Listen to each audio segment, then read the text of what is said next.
Hi guys, and welcome back to Caterpillar Cross Stitch.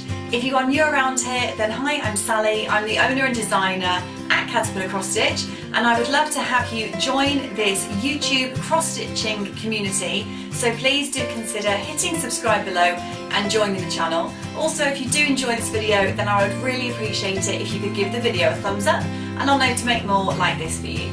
Pretty much every day I get a variety of questions about cross-stitching in general, for beginners, how to start, stitch-alongs, needle minders, threads, fabrics and everything else in between. So I thought it would be really useful today for me to film an FAQ video where I can answer some of the most popular and most asked questions from stitchers or potential stitchers from all over the world. If you make it to the end of this video and I haven't addressed some of your questions, then please do either email me, sally@caterpillarcrossstitch.com, get in touch via the website caterpillarcrossstitch.com, or via the Facebook group, just search for Caterpillar Cross Stitch and I will make sure to reply to you. Or, most easiest, you can just leave me a comment down below in the comments section of this video. Okay, so let's get started.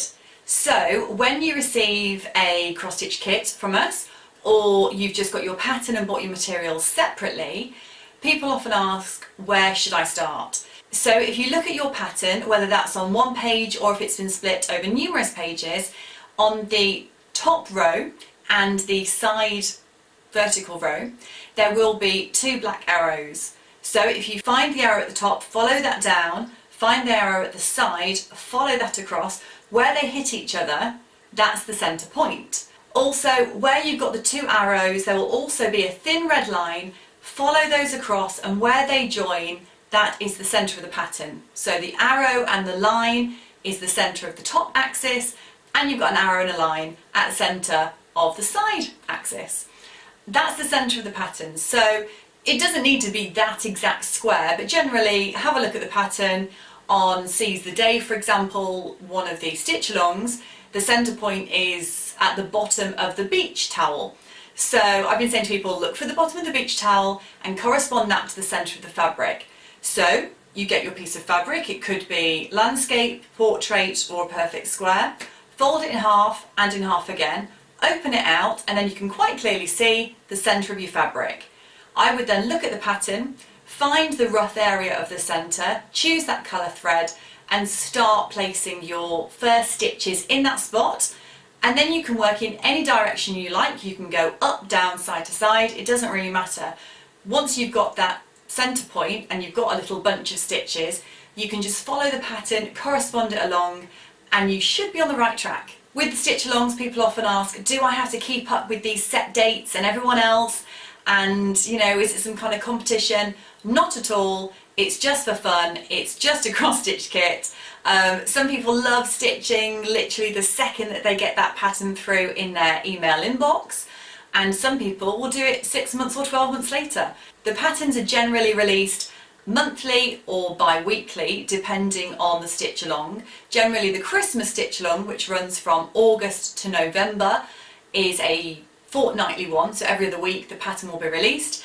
And the other stitch-alongs in the year that generally start in January and then in May are monthly stitch-alongs, so you get one pattern every month. So no, you don't need to keep up with anything in particular. Stitch at your own pace, enjoy it. Like anything in life, there will always be months that are slightly quieter and circumstances allow you to have a bit more stitching time, and there will also be months that are really crazy. Maybe it's the summer holidays, the kids are at home, there's loads going on, and you might not have had a chance to pick up your stitching for weeks. But that's the beauty of stitch-alongs. You can pick it up and put it down as you see fit and just enjoy it. Fabric then, people say, what is the best fabric for a beginner? Generally, if you've been stitching for a while, you'll probably be a bit more familiar with the terms Aida and even weave and the different counts of fabric, and people who are a bit more experienced tend to know what they prefer, what they enjoy stitching on the most. But if you're a beginner, it sounds a bit like a foreign language. So I would always recommend starting with 14 count Aida.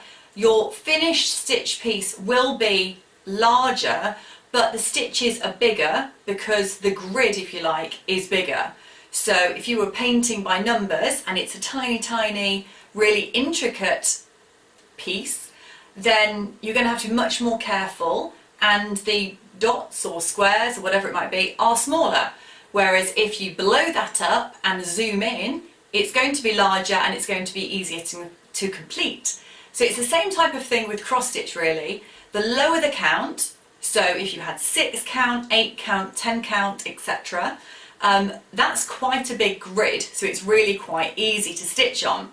And a lot of children's cross stitch kits, or sort of if you had plastic canvas to stitch on, those would be a much smaller count, like 8 for example.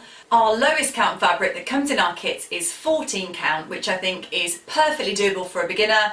I would suggest starting with that fabric, and then you can have a go, see how you get on, see how you feel, and then maybe for another kit you can try 16 count. But 14 count's by far our most popular fabric and definitely the easiest to get going with. The terms 14 and 16 count basically relate to the number of stitches within a 1 inch area. So for 14 count fabric, you've got 14 stitches in that area.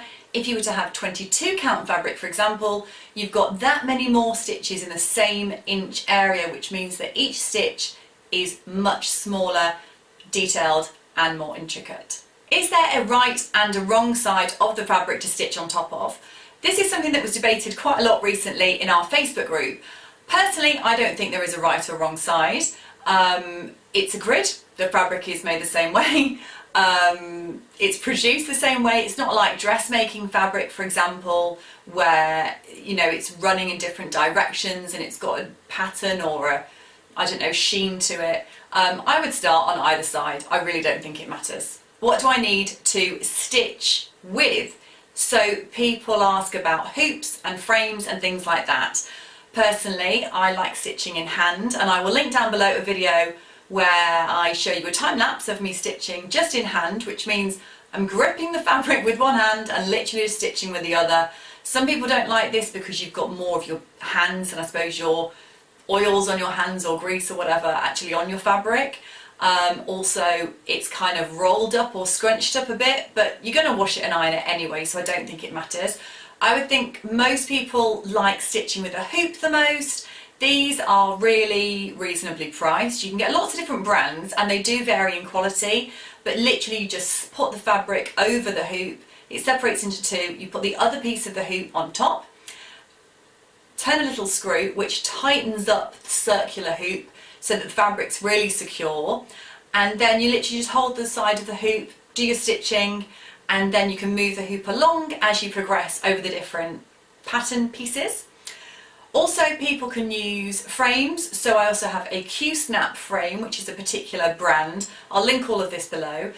So you can get squares, you can get rectangular ones, and it has 4 solid sides which basically snap into each other. So it's along the kind of the same lines as the hoop, but it's not round, it's square or rectangular.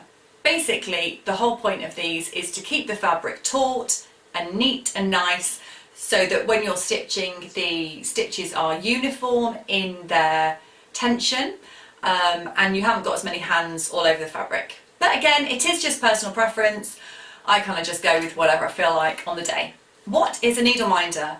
Well, these are little gadgets which are magnetic. They're made out of hard enamel.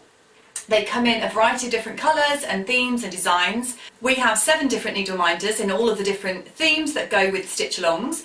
Essentially, it is hard enamel. It comes with 2 really strong magnets on the back. One of the magnets is glued to the hard enamel piece and that is going nowhere. And then the other magnet comes off and it goes on the underside of the fabric. So this sits on top of the fabric, the other magnet sits behind the fabric, it's held securely in place, and then you can put your needle on top. So if you are changing colour thread or you're having a break from stitching, you just need somewhere to securely place your needle so it doesn't get lost. People used to kind of put them in the side of the sofa or just shove them in different things that were nearby, and then you lose where your needle's gone. But you can quite easily just put it on there, and because of the magnets, the metal needle stays completely in place. So there it is, and there's lots of different designs. We've got a brand new pumpkin needle minder coming out soon to go with the Hello Pumpkin stitch along, if you like pumpkins. This is the Beach Hut one, and we've also got cupcakes and loads of other different designs. So you can see how strong the magnet actually is. This is going nowhere. I've got the back of the magnet in my hand, and then this is the front piece, and it literally just grabs that magnet up, clings to the back, and then that sits on your fabric with your needle nice and securely. How to store your threads. So I like storing threads on plastic bobbins, which I get from DMC, wind them round, and then there's a hole in those plastic bobbins, and I also get a metal hinged hoop from DMC, and you can thread them all on there, clip the hoop back together, and then you've got a really nice neat hoop that's got all of your bobbins on with all of your threads for each of the projects. People also store them in special boxes. You can store threads in plastic bags. You can get kind of A4 folders with different wallets in. There's loads of different ways of storing them. It just depends whatever is most convenient for you and works for you. How to finish off your cross stitch piece. So I've made other videos on the different elements once you've finished stitching your cross stitch piece, how to wash it, how to iron it, how to mount it. You can frame it, once it's been mounted, you can frame it just in a standard frame. You can often buy ones that fit all of these different designs from IKEA or from kind of your normal framers. I also have some frames made. You can see a couple behind me, those were made to measure. We've got a great framers nearby that's really reasonably priced. You can just choose your wood and everything else. There's no glass in those ones, only because when I'm taking photos of them, I don't like the reflection. But there are people who are specialists in framing cross-stitch pieces. But you can also turn them into cushions and a variety of different projects if they are small enough and you have been using a hoop. So for example, if you were doing the Easter Blooms one, or one of the Grace Wreath monograms, you can actually display that in the hoop itself. So you can trim off the excess, tape it down, cover up the behind, and actually hang it on the wall as it is in the hoop, so you don't need to frame it at all. But I will link down below all of the tutorials where I show you how I finish off my cross stitch pieces. So I hope you found that helpful. If I find that there's loads more questions and other things crop up, then I will film an FAQ video part 2. But for now, I hope you've enjoyed that, guys. Thank you so much for watching. Please don't forget to like the video, leave me a comment, and please do subscribe to the channel. And I'll see you all soon. Bye!